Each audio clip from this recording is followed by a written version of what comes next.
귀한 찬양 감사합니다. 우리 좌우 앞뒤에 계신 분하고 서로 한번 인사하겠습니다. 하나님은 당신을 사랑하십니다.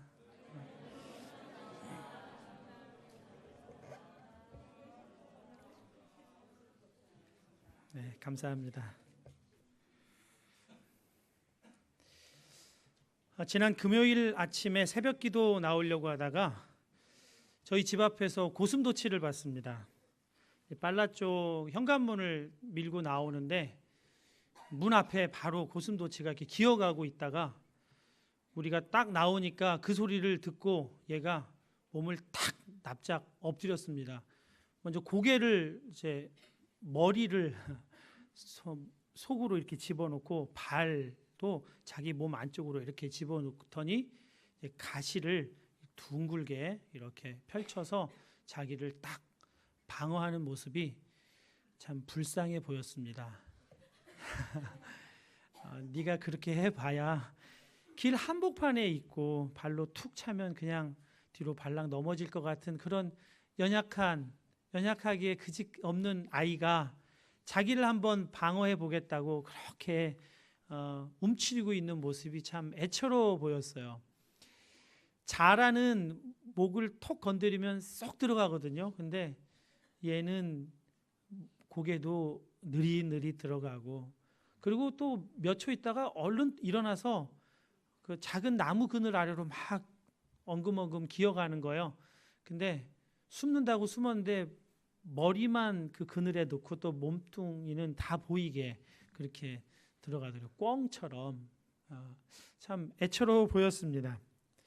우리로부터 숨겠다고 숨어보겠다고 방어해보겠다고 하는 그 연약한 모습이 참 안타까워 보였는데요. 자기 나름대로는 방어수단을 가져보고 똑똑하게 잘 해본다고 하지만 참 헛똑똑이구나 그런 생각도 들었습니다. 오늘 함께 읽은 본문의 베드로도 나름으로는 좀 지혜롭게 한다고 했지만 헛똑똑이입니다. 베드로에게 갈등이 있었죠. 스승이 끌려가는 상황, 목숨이 위태로운 상황입니다. 다른 제자들은 다 도망갔고 혼자 남았어요. 나라도 스승님과의 의리를 지켜야 한다는 생각도 있었겠고 또 스승님 앞에서 호언장담한 이야기도 있잖아요. 주여 내가 주와 함께 오게도 죽는 데에도 가기를 각오하였나이다. 그렇게 말했던 적이 있습니다. 위험은 코앞에 다가왔고 도망할 수는 없는 이런 갈등 상황에서 베드로가 선택한 것은 멀찍이 주님을 따라가는 것이었습니다. 이 멀찍이라고 하는 거리 어느 정도 될까요? 성경에는 몇 미터라고 나와 있지는 않습니다. 그래도 대략 머릿속으로는 계산해 볼 수 있을 것 같습니다. 주님이 보여야 되잖아요. 그래야 따라갈 수 있으니까. 또 그 주님과 관계없는 사람처럼 비치어야 되죠. 붙잡히지 않아야 되니까요. 주님이 보이는 그러나 붙잡혀서는 안 되는 그런 거리를 유지하는 거죠. 주님 보이는 거리, 붙잡히지 않는 거리를 빼면 여차하면 도망갈 수 있는 그런 거리를 스스로 만들고 멀찍이 쫓아가는 겁니다. 꽤 나름으로는 똑똑하게 처리한 셈이지만 사실 도망간 제자와 그 마음은 별반 다르지 않습니다. 도망가는 것보다는 낫겠다 싶어서 멀찍이 따라가긴 하지만 그런 따름은 도망간 제자보다 훨씬 못한 그런 결과를 또 맞이하게 됩니다. 누가복음 22장 56절 57절 말씀입니다.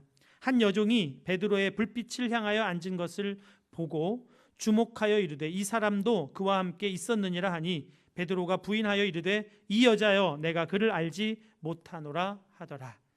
세 번이나 예수님을 부인하게 되는 거죠. 예수님을 따르는 사람들이 꼭 기억해야 할 것이 있습니다. 꼭 알아야 될 것이 있습니다. 예수님을 따르지 않는 것과 멀찍이 따라가는 것은 결과적으로 같다는 얘기입니다. 아니 오히려 도망간 것보다 못한 지경을 경험하게도 된다는 겁니다. 도망한 제자들은 예수님을 부인하는 치욕스러운 자리에 있지는 않게 되잖아요. 멀찍이 따른다고 하는 것은 안 따르는 것과 같은 것이다 하는 겁니다. 50보 소 100보라는 고사성어가 있죠. 전쟁 중에 병사는 자기 마음대로 후퇴해서는 안 됩니다. 명령에 따라 퇴각을 해야 되는데 상황이 불리하다고 자기 혼자 스스로 결정해서 후퇴를 하면 지휘관은 그 자리에서 사살할 수가 있게 되어 있습니다. 두 병사가 상황이 어려워지니까 뒤로 도망을 갔어요. 하나는 100보 도망갔고 하나는 50보 도망을 했습니다. 50보 도망한 병사가 100보 도망한 병사를 보고 비웃는다는 겁니다. 넌 100보나 도망갔어 하고. 근데 군사 재판에 따르면 둘 다 사형감입니다. 차이가 없어요. 50보 100보는 아무 차이도 아니라는 것입니다.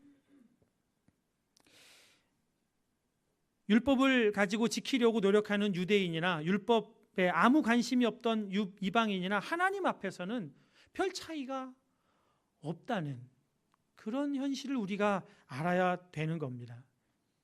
우리가 아무리 율법을 가지고 지키려고 노력을 해도 그 노력으로는 하나님과 우리 사이의 이 간격, 어마어마한 간격을 조금도 줄일 수가 없어요. 이것을 로마서 3장 23절은 한마디로 이렇게 정의하고 있습니다. 모든 사람이 죄를 범하였음에 하나님의 영광에 이르지 못하더니. 율법을 가진 유대인이나 갖지 못한 이방인이나 모두가 다 죄인이기 때문에 그들의 노력으로는 하나님께 조금도 근접해 갈 수 없다는 겁니다. 우리도 예수님을 따르는 사람들이죠. 다 예수님을 따라야 되겠다고 생각을 합니다. 그래서 우리 찬양대원도 하시고 또 목자도 하시고 섬김위원도 하시고 집사로 이 모양 저 모양으로 섬깁니다. 그런데 그렇게 따르는 여러분 자신에게 한번 물어보시면 좋겠어요. 온전히 따르고 있나? 아니면 멀찍이 따르고 있나? 여차하면 도망갈 거리를 유지한 채 따르고 있지는 않은지 우리가 한번 우리 자신을 돌아보아야 합니다. 멀찍이 따르는 것과 도망가는 것이 같다는 거예요. 참 안타까운 현실이에요. 우리는 멀찍이라도 따르면 그래도 좀 낫지 않을까 싶지만 하나님은 그것을 인정하실 수가 없다는 말입니다. 예수님이 베드로를 만나셨을 때 나를 따르라 그렇게 말씀하셨습니다. 그래서 베드로는 정말 모든 것을 버려두고 예수님을 따랐습니다. 그물도 배도 가족도 버릴 만큼 다 버리고 갔어요. 그런데 한 가지 버리지 못한 것이 있었습니다. 그 한 가지가 사실은 모든 것인데요. 그 한 가지를 못 버렸습니다. 그것을 주님이 이렇게 말씀하십니다. 누가복음 9장 23절입니다. 또 무리에게 이르시되 아무든지 나를 따라오려거든 자기를 부인하고 날마다 제 십자가를 지고 나를 따를 것이니라. 예수님을 따른다는 것에 가장 첫 번째 할 일, 그 모든 것은 자기 부인입니다. 나를 버리는 것. 그것이 첫 번째고 모든 것입니다. 그런데 이건 정말 불가능하게 생각이 돼요. 이 부분에 있어서 참 절망스러운 마음이 듭니다. 베드로도 3년 동안 예수님과 얼마나 가까이에서 예수님의 그 모든 것을 다 보고도 자기 자신을 버리지 못하고 끝끝내 멀찍이 주님을 따르는 결론에 도달하게 되지 않습니까? 나를 버리는 것, 이건 정말 어려운 일인 것 같아요. 우리는 정말 나라고 하는 것에 중심성, 내가 나의 안에 가득 차 있습니다. 그래서 이 나를 버린다는 건 정말 아무리 결단하고 아무리 결심하고 하나님 앞에 기도해도 참 잘 안 되는 것이 나를 버리는 것인 것 같습니다. 온 세상이 다 나를 중심으로 돌아가야 할 것 같은 그런 생각에 너무나 쉽게 빠집니다. 무거운 책임감을 느끼면서도 나를 중심으로 돌아가지 않으면 섭섭하고 서운하고 맥빠지고 그런 힘들어하는 모습이 우리들의 모습이기도 합니다.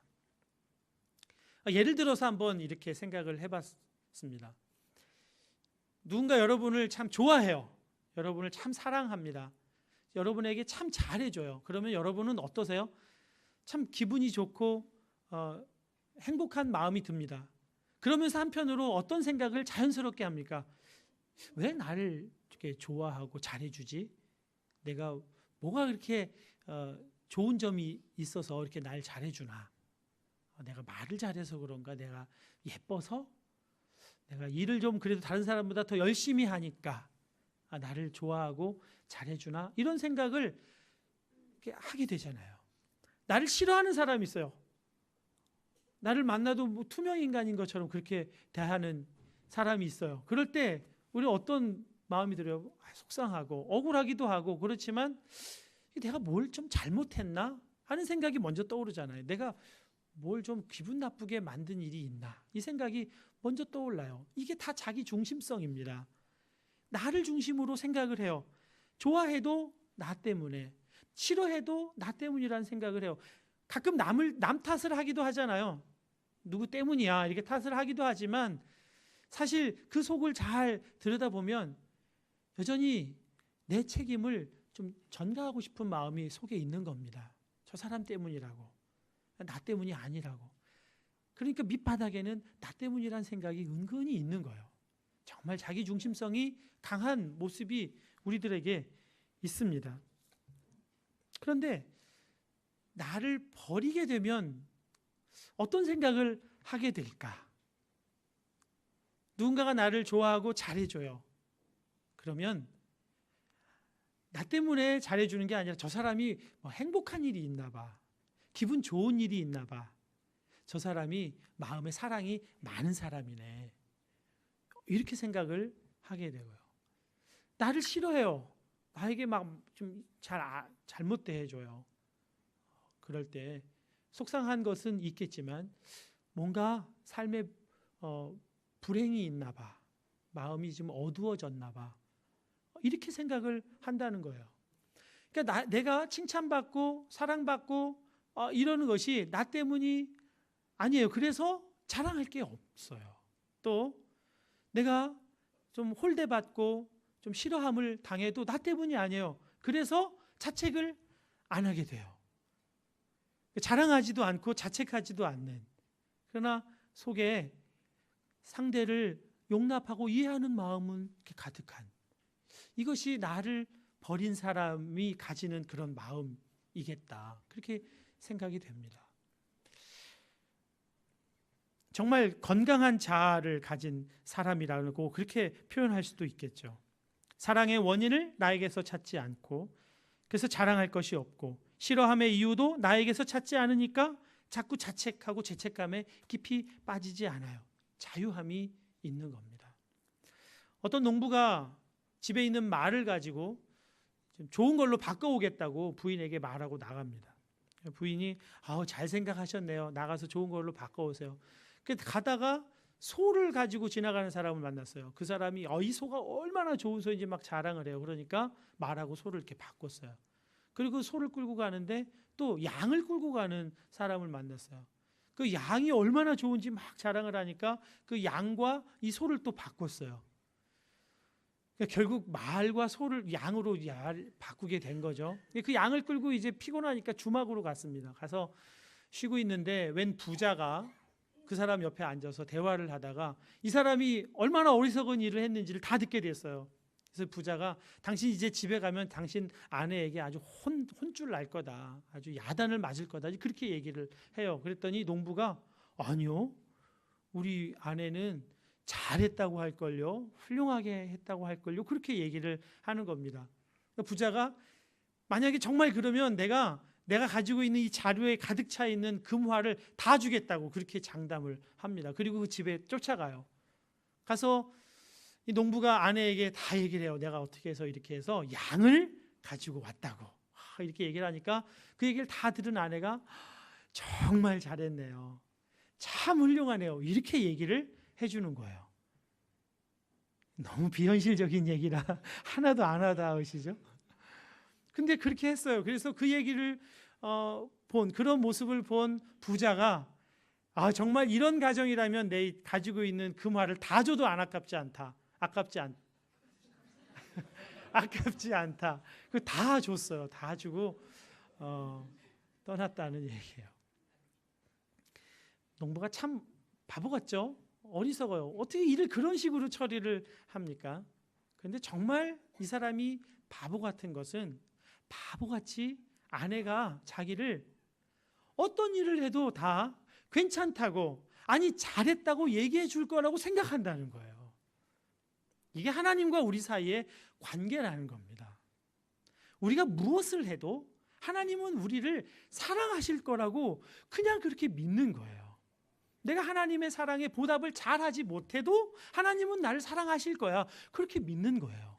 그게 그냥 믿어져요. 나 때문이 아니라 하나님 때문에.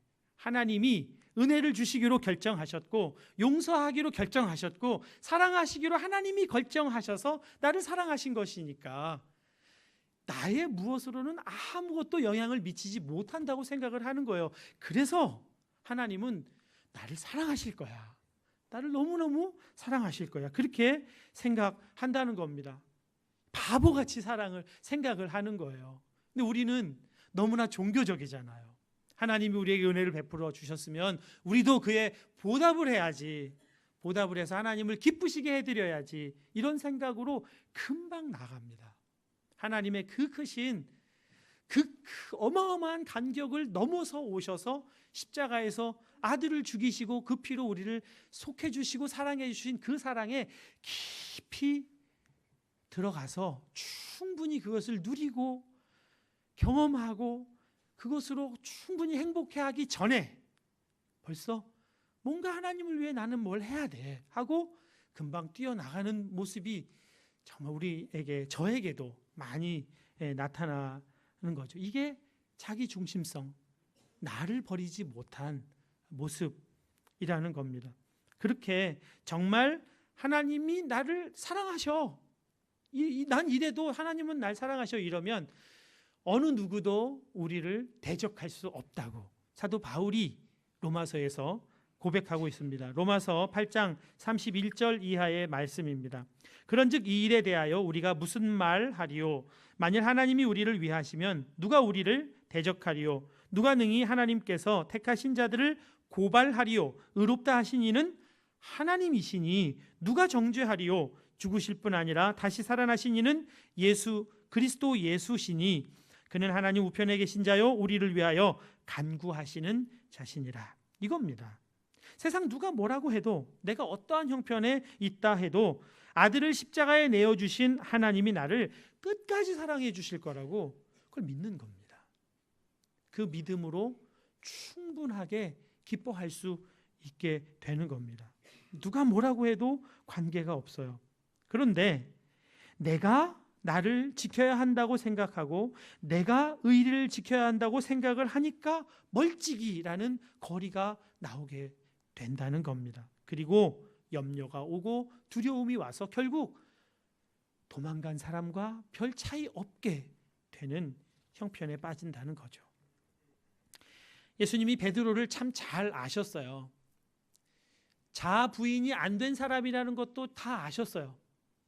아무리 예수님 앞에서 호언장담을 해도 그래, 그 마음은, 그 진심은 알겠지만 만물보다 심히 부패한 게 사람의 마음이기 때문에 그 마음에서 나온 아무리 선언을 해도 예수님은 그걸로는 안 된다는 걸 아셨어요. 그래서 미리 베드로에게 경고를 하셨습니다. 누가복음 22장 31절과 32절 말씀인데요.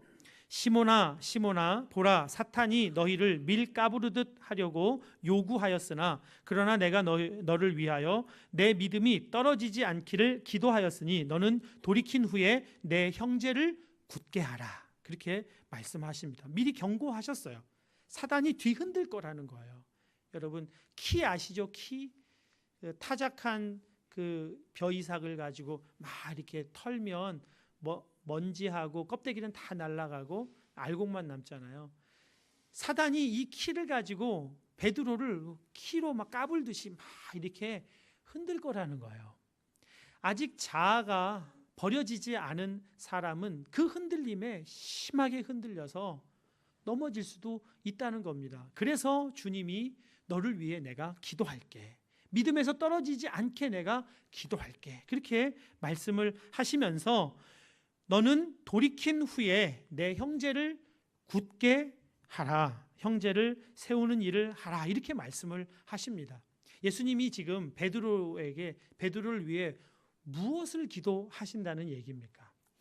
사단이 까부는 그 현실에서 피하게 해달라고 기도하시겠다는 게 아닙니다. 그 위험한 상황, 그 믿음이 떨어질 것 같은 그런 절체절명의 상황에서도 믿음에서 떨어지지 않고 그 상황을 통과할 수 있도록, 그리고 통과한 뒤에 돌이켜서 오히려 다른 사람들을 굳게 세우는 사람이 되게 해달라고 그렇게 기도한다는 겁니다. 이것은 예수님이 베드로를 잘 아시고 있었으면서도 베드로를 믿어주신 결과입니다. 너는 돌이킨 후에 내 형제를 굳게 하라.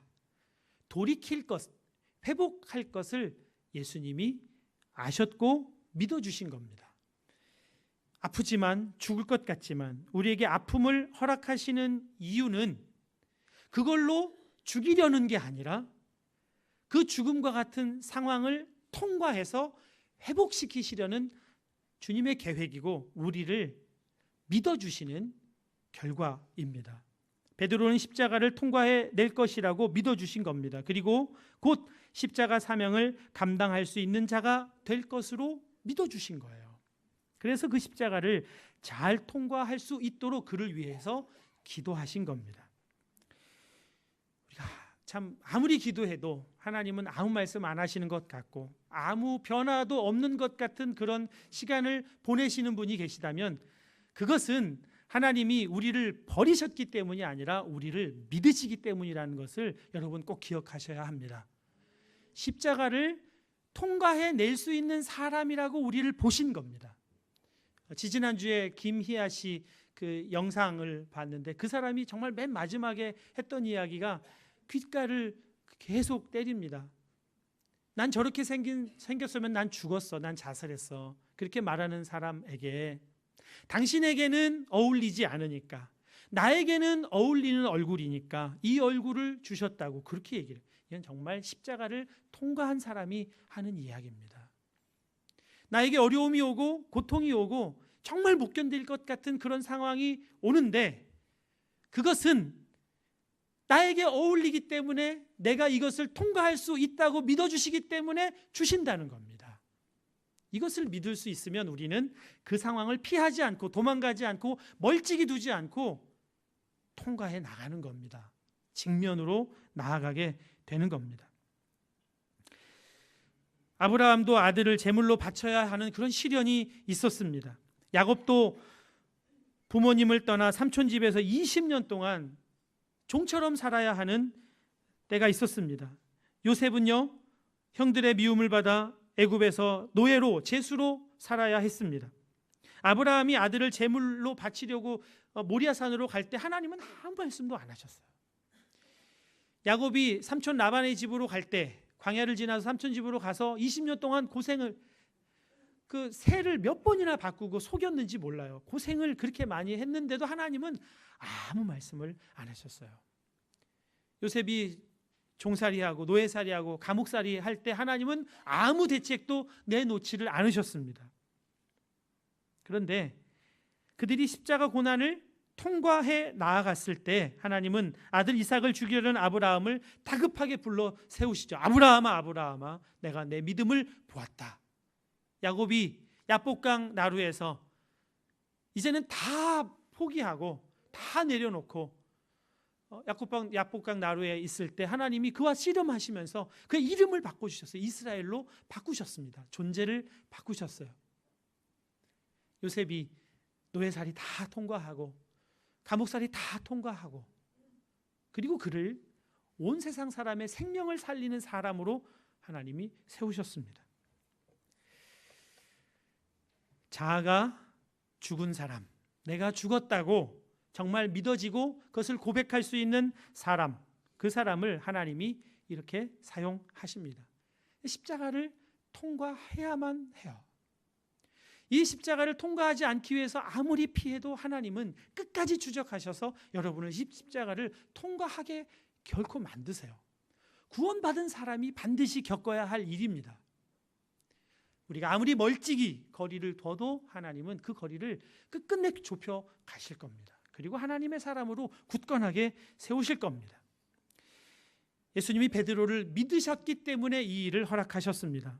베드로는 반드시 이 십자가를 통과해낼 것이다. 그래서 자기를 부인하고 이제는 십자가를 지는 사람도 될 것이다. 믿어주신 겁니다. 그것이 마지막 베드로를 바라보는 주님의 눈빛 속에 다 들어있었어요. 그 계획이, 그 마음이 다 보였습니다. 주께서 돌이켜 베드로를 보시니 베드로가 주의 말씀 곧 오늘 닭 울기 전에 내가 3번 나를 부인하리라 하심이 생각나서 밖에 나가서 심히 통곡하니라. 나와 함께 십자가를 받아들이자. 나와 함께 십자가를 통과해 나가자 하는 주님의 마음이 그 눈빛 속에 다 베드로의 마음에 전해졌습니다. 베드로를 아셨어요. 부인할 걸 아셨어요. 멀찍이 쫓아올 것도 다 아셨어요. 그래도 베드로를 포기하지 않으시고 끝까지 믿어주셨어요. 나와 함께 가자. 사랑하는 한마음 성도 여러분, 하나님이 여러분을 사랑하시는 것을 정말 믿으실 수 있기를 축복합니다. 어려움과 고통은 여러분에게 여러분을 하나님이 버리신 증거가 아니에요. 여러분을 신뢰하시는 증거임을 여러분 꼭 기억하시면 좋겠습니다. 여러분도 역시 십자가를 통과하여 놀라운 승리의 삶을 살게 하실 것입니다. 예수님의 십자가에서 하나님은 여러분을 향한 하나님의 사랑을 다 보여주셨어요. 그래서 십자가를 바라보는 일이 그렇게 중요합니다. 어렵고 힘들고 고통스러운 일들이 나를 하나님이 버리신 일로 그걸 자꾸 묵상하면 피하고 싶고 도망가고 싶고 두려움에 빠집니다. 그러나 십자가를 바라보면 십자가에서 우리를 향한 하나님의 사랑이 다 드러나 있음을 우리가 알게 돼요. 그리고 그 십자가를 통과해 나아갈 마음도 주님이 우리에게 부어주시는 것입니다. 예수님과 함께 십자가를 통과해 나가실 수 있기를 축복합니다.